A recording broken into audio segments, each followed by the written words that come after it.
Bonjour à tous et merci de suivre les PMS Stories de Périclès, des interviews consacrées aux outils de gestion de portefeuille. Nous allons traiter aujourd'hui d'un thème qui me tient particulièrement à cœur, à savoir les solutions d'aide à la décision d'investissement. Pour cela, j'ai le plaisir de recevoir Fabien Ferron, Product Manager de Finastra, qui nous donnera son point de vue.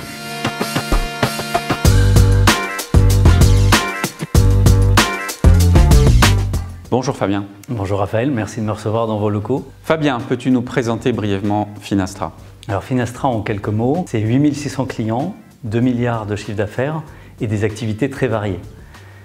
La trésorerie et les marchés des capitaux, le financement, le paiement, la banque de détail et surtout, avec Fusion Invest, la gestion d'actifs. Notre centre de développement pour Fusion Invest est basé à Paris, ce qui permet de lier une relation particulière privilégiée avec un certain nombre d'acteurs en France, bien que nos clients soient sur tous les continents. Des fonds de pension, des assurances, des sociétés de gestion, des family office, des hedge funds et des fonds souverains. Quand on pense aide à la décision d'investissement, on pense évidemment simulation de portefeuille et visualisation des impacts sur l'exposition et les principaux indicateurs. Au-delà des simulations, quels sont les nouveaux besoins qui ont émergé ces dernières années? Alors ces 10 dernières années, les besoins en termes d'aide à la décision sont devenus de plus en plus complexes. Nous sommes passés d'une vision binaire, rendement-risque, à une vision multifactorielle. Les gérants demandent désormais beaucoup plus au PMS. Par exemple, ils souhaitent voir le rendement comptable selon les normes applicables, l'impact sur les capitaux propres de la société, l'adossement des flux financiers avec les engagements futurs, le collatéral lorsqu'ils traitent des dérivés, ou pour prendre un autre exemple, l'extra-financier. Les gérants demandent également de l'ergonomie pour être plus efficaces opérationnellement parlant.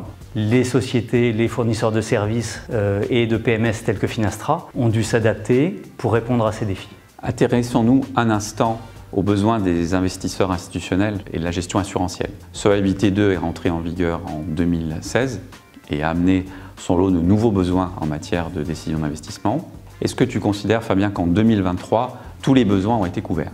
Alors aujourd'hui, les besoins liés à Solvabilité 2, qui ont vocation à être traités par le PMS, à savoir le premier pilier, sont couverts, clairement. En effet, les assureurs et les sociétés de gestion qui ont des mandats d'assurance, avec notre aide, ont déployé des projets importants pour arriver à soutenir cette décision de gestion. Les gérants ont possibilité ainsi d'accéder au SCA marché, à ces piliers, en temps réel, et à bénéficier de ces indicateurs en pré-trade au travers de toutes les classes d'actifs.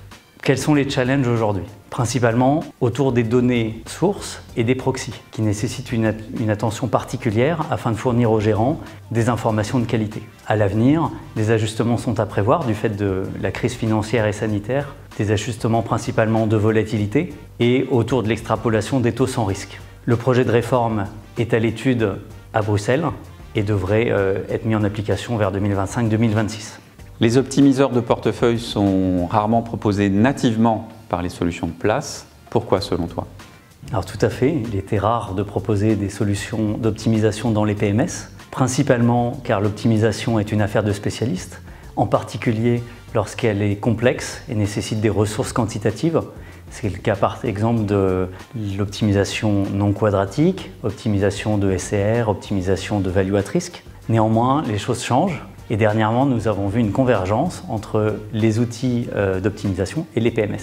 Principalement pour deux raisons, selon moi. Tout d'abord, les facteurs, nous l'avons dit tout à l'heure, sont multiples. C'est très compliqué pour un gérant maintenant de gérer les choses sans automatisation et sans assistance dans son outil, c'est-à-dire le PMS. Et deuxièmement, l'apéisation des solutions et la recherche de partenariats entre fintech a permis de rendre plus concret des projets d'intégration entre des optimiseurs et des PMS. C'est la voie d'ailleurs dans laquelle s'est engagé Finastra il y a quelques années, avec une société qui s'appelle Raise Partner. Nous avons dernièrement travaillé avec Raise pour offrir plus de flexibilité aux gérants au travers de nos solutions et leur permettre d'optimiser selon tous les facteurs qui seront disponibles dans les PMS, typiquement de l'ESG ou des signaux de gestion alternatifs.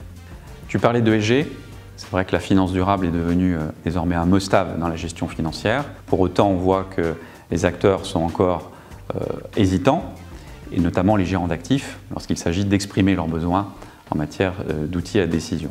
Quelle est la position de Finastra en matière d'intégration des données extra-financières dans les PMS? La position de Finastra est la suivante. Le PMS doit rester un outil de gestion de portefeuille. Il n'a pas vocation à agréger les informations extra-financières, gérer les matrices de matérialité et construire les scores ESG. C'est l'objet des solutions de gestion de données.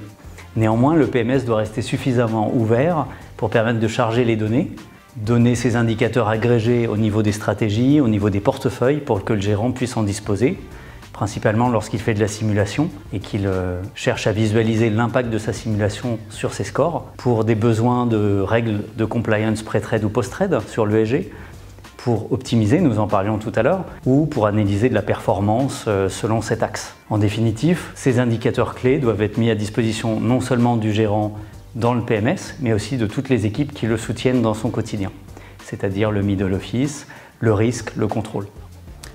Merci Fabien, ravi de cette interview. Merci Raphaël, merci de m'avoir reçu dans vos locaux. Merci de nous avoir suivis et je vous donne rendez-vous pour une prochaine édition des PMS Stories.